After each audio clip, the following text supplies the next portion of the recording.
Good morning, everybody. Welcome to Dave TV for this 9th of June, 2013, a Sunday. Ay, ay, ay. We're going paywall crazy at the Washington Post. Okay, here it is. Date Lab. In today's Washington Post, in the magazine section, a girl named Emily and a guy named Stefan. Okay? And over here on the side of the page says Emily's favorite things. Emily's favorite movie is Trading Places. Her favorite animal is a giraffe. Her favorite beverage is whiskey. And her favorite politician is Sherrod Brown. Then, in today's front page, A section, the corrections. The Date Lab feature in today's Washington Post magazine, which was printed in advance. Of course, you know, that's always the problem, printed in advance. Includes an incorrect list of favorite things for Emily. Her favorite movie is Kung Fu Hustle. Her favorite animal is the elephant. Sorry, giraffe, you lost out there. Her favorite beverage is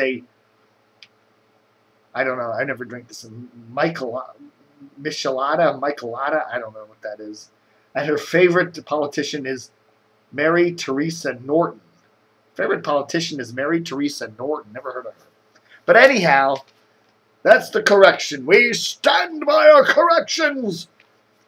We got Emily's favorite things wrong. Wow. So you're talking about the Washington Post. You know, the big news last week was they're going to put a paywall up. You know, basically what that means is if you're not a subscriber, if you're a subscriber to the Post print edition, no worries.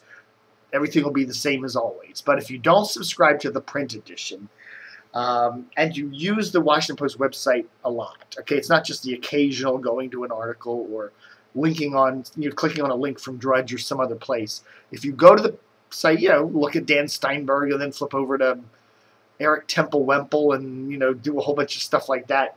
After a while, you're going to get a little nag box come up, okay? So, you know, what do you do about that?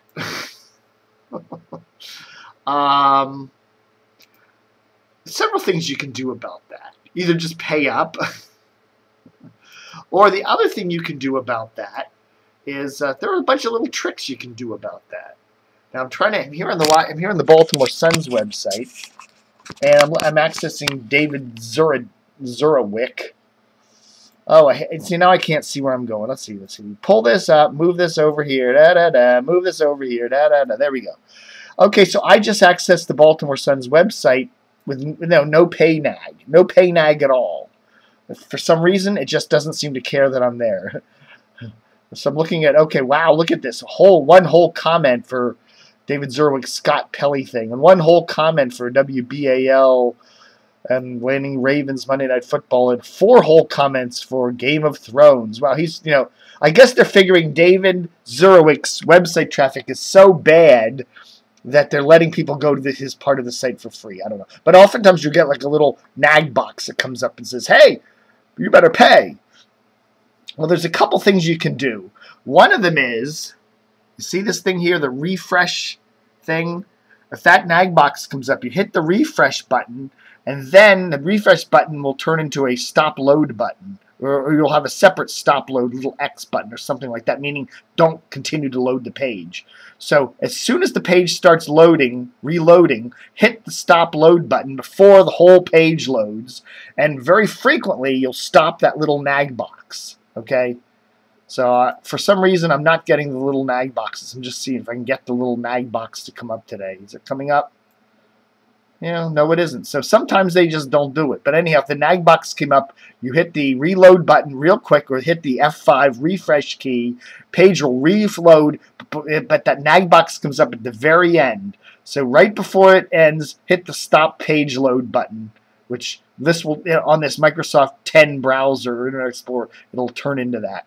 But anyhow, the other thing you can do, a couple other things you can do, is to go to the browser's menu, which is that little gear thing over there, or every browser has that, the little, go to click on the browser's menu and clear the cookies and the preferences. Okay? Now what that, if you could do it for a specific site, that's great. So BaltimoreSun.com or WashingtonPost.com. If you click on the whole thing, delete all those preferences, then you're going to have to go back and re-enter all your passwords and all that other stuff. It's just going to be a nuisance. But anyhow, if you do that, if you get rid of at least that, if you can get rid of that for the specific site, then it doesn't remember that you've been to the site, and you can then start going, you have another 20 free page views. The other thing you can do, third thing you can do to avoid those nag boxes on BaltimoreSun.com and soon to coming to WashingtonPost.com is to just use different browsers. If you look on my system here, I have Internet Explorer, I have Google Chrome, I have Safari, I have Firefox. I've got 4 browsers on my system, okay? So when the nag boxes start coming up at BaltimoreSun.com on Internet Explorer, I start going to BaltimoreSun.com on Google Firefox. And then I'll start doing, not Google Chrome, and then Firefox, and then I'll do Safari. Okay, so I get like 20 free page hits on each one of those. And then by the time I'm getting the nag box on, say, Safari, I'll go back and start over with Google, or with the Internet Explorer. And by that time, enough time has gone by that I stop getting the nag boxes. So there's a lot of different ways you can do it. There's some jumping through some hoops and stuff like that. But it's not all that difficult, if you want to avoid the paywalls. You can do that. And then again, if you're using one of those other browsers, it's much easier just to clear the cache or clear the cookies, because say I'm only using Firefox for BaltimoreSun.com, and that's it. I just use Firefox for that one website. So go ahead and clear the cookies and clear the cache and whatever. What the hell? Because you're not going to be accessing your other pages on that browser, so you don't have to worry about losing the passwords. And so say I'm just using Firefox or just using Google Chrome for BaltimoreSun.com, and I do visit that page or that website quite frequently. So therefore, whatever. So there are ways to jump around and avoid the paywalls. Now, there are other systems out there that it's hard to avoid. If the whole website is password protected, meaning you can't even get on the website. And a lot of trade pubs do that, for example. You can't even get on their website without entering the password. Then you're a little more problematic. That's a little more secure. But for most newspapers, they want some sort of a mix. They want to allow a certain amount of people to get on for free. So, if you're jumping, they still want to get those drudge links and stuff like that, and people coming on for free and writing all those crazy quotes. So they will allow, a certain degree of free access. And if they're doing that balance, then there's often ways to get around it, and it's not too difficult. Whatever. So the big news was that the Washington Post is going to put its paywall also up on its Southern Maryland newspapers, the SOMA papers. It looks like most of those papers are like twice weekly papers or whatever. I don't even know they still charge. They actually charge a subscription fee for those. Most weekly papers and stuff. Like the Gazette, which the Post owns, and the Fairfax Times, which the Post owns, usually are freebies, You can't give them away. Find piles of them all over the place. Interesting news this morning, Sunday morning, brings us some interesting news. There was an article in the Washington Post a couple days ago, a day or two ago, about Howard University, maybe in worse financial straits than many people think. One of their vice chairwomen of Howard University's Board of Trustees says the historic black school is in genuine trouble. And if Howard is facing big problems, big financial problems, a quick way to get some money would be to sell its radio station. Unlike most other universities, Howard University's radio station, WHUR 96.3, is a commercially licensed station. It's not a non-commercial station. Most universities have if they have a radio station, they have a non-commercial station. Okay, it's usually up there in the 88 to 92 band, somewhere up in there. Or it may be elsewhere, but it has a non-commercial license, meaning, it can't be used as a commercial station. And it isn't worth as much money in that respect because you can't sell commercials on it. Big companies like Clear Channel and CBS don't want it if they can't fully monetize it. So, so for example, years ago, University of District of Columbia was having financial woes, and they owned radio station 90.1, WDCU, a jazz station. They sold it. It got bought by C-SPAN. It's now WCSP, and I forget how much it sold for. But it was a non-commercial license.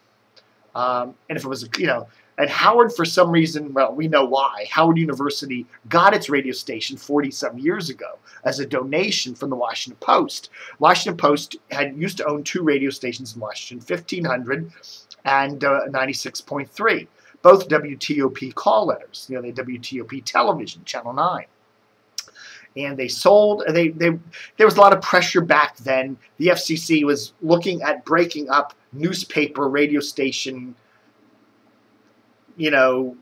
co-ownership in major markets. And so the Washington Post decided, hey, FM, nothing's going to happen with FM. It's the band nobody listens to back in 1971. So they decided to just donate WHUR. And they gave it, I think, for like $1 to Howard University. It became WHUR then, but yeah. Of course, and immediately after that happened, the FM band blew up and became huge. But anyhow, that's how Howard University got a commercial license. And HUR has been a very successful station over the years. In the last 15, 20 years, it's always a top-rated, top 5 station. And it makes some good money. And the thing is now, having a commercial license, that means that Howard could sell HUR for a pretty penny. I don't know how much it would get, but it would get a lot of money. In the Washington market, where there's a shortage of FMers because we're short-spaced to Baltimore, I would say a lot of companies would bid heavily and mightily for that 96.3 full-power commercial license. I mean, Hubbard, for example, which owns WTOP, I know they would kill to get that station. Cumulus would love it. Radio One, rival, to their KYS. CBS would again, and Red Zebra, which owns WTEM, Dan Snyder's station. Dan Steinberg. But anyhow, just locally, those companies I would all love to get 96.3 and add it to their clusters. So I don't know. Will it come up for sale? No idea. It does bring money in. It does bring money into Howard, so that's a good thing for Howard. But at the same time, selling the station would bring a huge pile of cash all of a sudden into the station, into the university, and they may be tempted to do that. So that will be interesting. Again, this is just really, really preliminary stuff. We're just getting some rumblings, but I'm, hearing from a number of my local radio gurus saying, keep an eye on HUR. We're hearing a lot of weird things about the management over at HUR, too. Also, with this afternoon drive thing, after Michael Baisden, his syndication contract ended at the end of, March?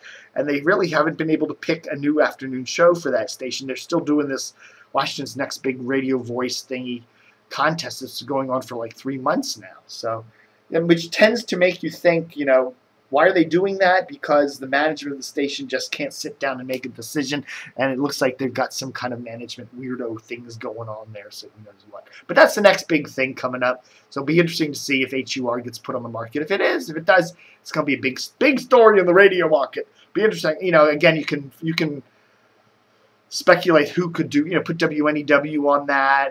TOP could do a lot of, there's a lot of cool things that could go on 96.3, or they could just keep the same format, but it would be, run by some big giant company. The one thing that's been nice about HUR over the years, that it sounds, and their old slogan was, it sounds like Washington. It does. It's a locally owned station, and it sounds like it. And that's something that's rare in the Washington market. It's rare in any market these days. When big companies run these radio stations, they put their cookie-cutter formats on them. WHUR is a unique, independent sounding station, and it would be sad to lose that. It would be. But anyhow, news is news. And if it brings traffic into my website, I don't care. Let it happen. All right, folks. Thanks for watching Dave TV for this Sunday, the 9th of June. live long and prosper.